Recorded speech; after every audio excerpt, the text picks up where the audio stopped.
Hello, and today I'm going to be taking you through what is my new favorite instrument in Ableton, Collision. So, Collision is a physical modeling synth, which means it tries to replicate real world sort of sounds and the principles of the way real world instruments work, and tries to recreate that in its synth. So, what I'm going to start with is I've created a few instruments already, and I'm just going to go through what I did to create those sounds. So, first of all, here we have a melodic bell, and I'll show you how that sounds now. Helps if you're on the right track. Just don't forget which one you have record enabled, it gets confusing sometimes. Okay, so this is my melodic bell. Now, with Collision, there are two main parts. You have your excitator in the case of Collision, and your resonator. So your exciter is what triggers your resonator. It's like a drumstick to a drum or a pluck on a string. And you can control it in different ways. There are two different types. Right now I'm using mallet, which kind of replicates the act of plucking something or hitting it. And you can play around with parameters here. Noise adds different sound characteristics, color, and stiffness. Stiffness is the sort of hardness of what your sort of attack is. So if I show you, that's that now. If I turn that down, it becomes a more brushy sound. So often if you're going with a percussive sound, you can create this idea of drum, whatever those things are called. Drum brush. Drum brush is the word I was looking for. So it can create that kind of sound, or it can kind of make a bit of a snare bottom sound too, if you get it right. And over here is your resonator. So on your resonator, you have a few different options. So the first one up here is you can choose what sort of material it is. So I'm using beam. You have marimba sounds, strings, membrane, which is more for your drum sounds, pipes and tubes, which create sort of like your panpipey sort of sounds, and things like that. So first of all, you're going to choose one of those. Then you have this little box down here. This controls your decay time, which is pretty much the same as any other decay time, how long the sound plays out for, and material. So the material changes differently depending where on the sort of grid you are. The higher up you go, it creates more glassy metallic sounds. Lower, it kind of creates more sort of wood sounds and things like that. So if I show you, I'll just give you a quick example of how it changes.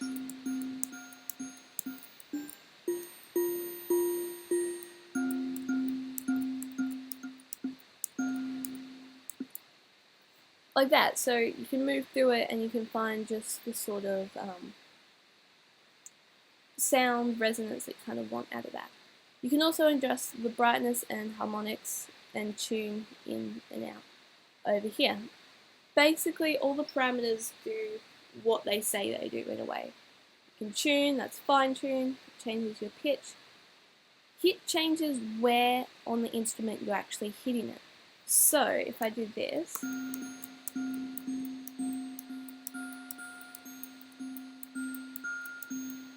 it changes from the centered to the sides, essentially.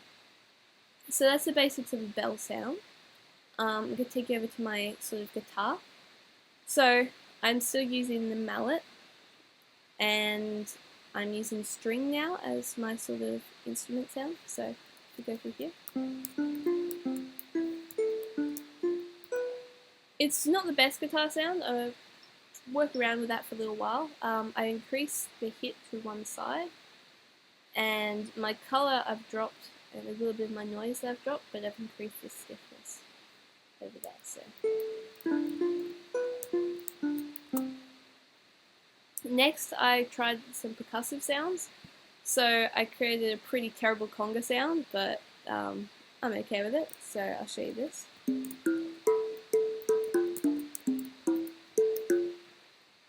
It's a bit too metallic for my liking, but just for the purposes of this tutorial, it works.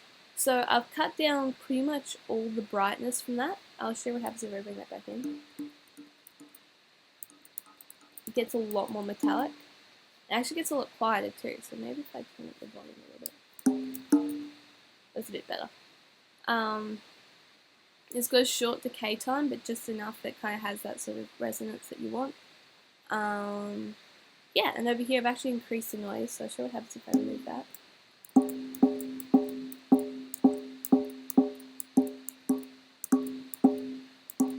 It adds a bit more attack to it over there. And I've dropped the color down almost completely. Again, just to increase that sort of attack feel. Over here is a kick drum.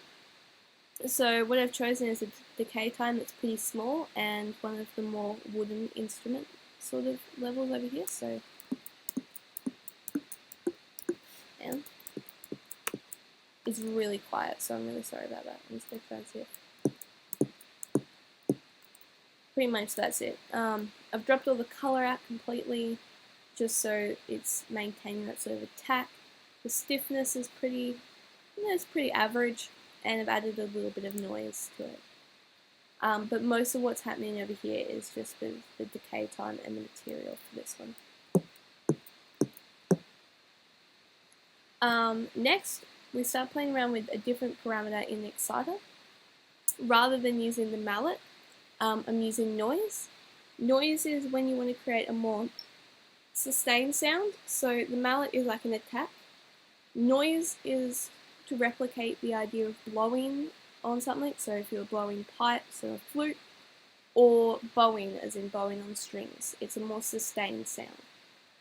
So for that you have a filter and you have your envelope down here. When you start out using noise, the envelope will be completely down, so you might be wondering why you're not getting any sound or whatever. You just kind of have to put your envelope somewhere. So this is my strings.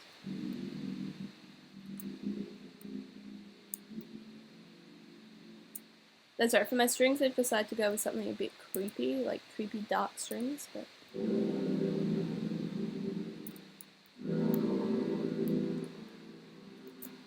I'm really happy with this one because it sounds like some of the strings from the Lord of the Rings soundtrack, and it's making me happy in ways that I can't describe. So over here I've added a bit of brightness to it. It's got a decent amount of decay and it's sitting somewhere in the middle.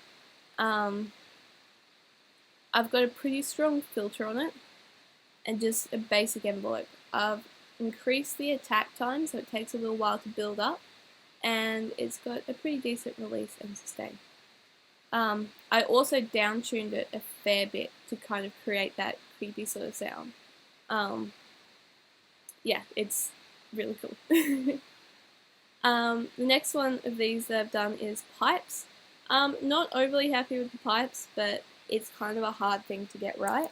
So what I've done is I'm still using noise.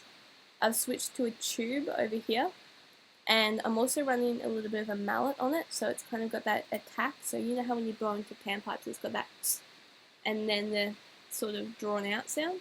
So I don't know if I show you this.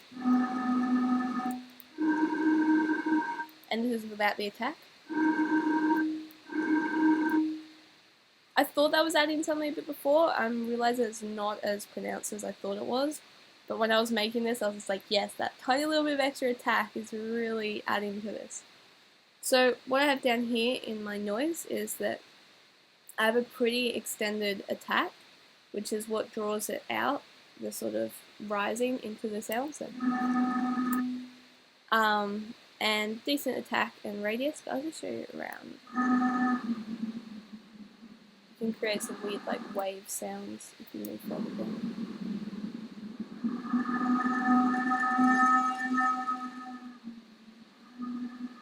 So yeah, that's kind of the basics of how you create a sort of pipe sound or whatever. You can use tube or pipe. I find that pipe would be a lot more useful for creating some sort of horn sound. It feels like it has a lot more of that sort of sound to it. And this last one here is my attempt at a pad. So I'll have a look at that there. That's really quiet.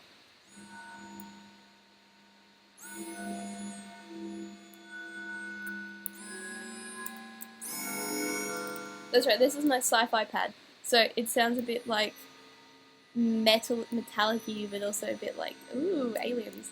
So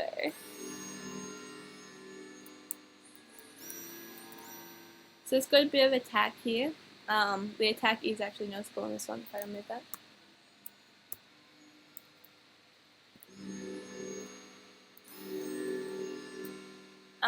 The attack is a bit shorter, much more sustained, and a gentle release with a bit of a... It's down-tuned, but also up fine-tuned a little bit weird, and I did some weird stuff with the pitch just to really mess around with it, because why not?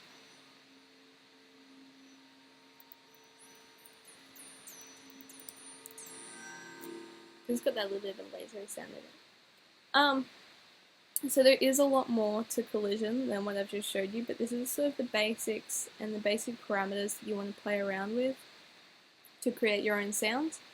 There is a second resonator and also your LFO and stuff like that that you can play around with. But just for the basics, yeah, just play around with your different materials, noise, mallets, and you can create some really cool sounds really easily. So I really like the sort of interface that Collision has because it is quite simple to just start creating really cool sounds. So yeah, I hope that helped. See you later.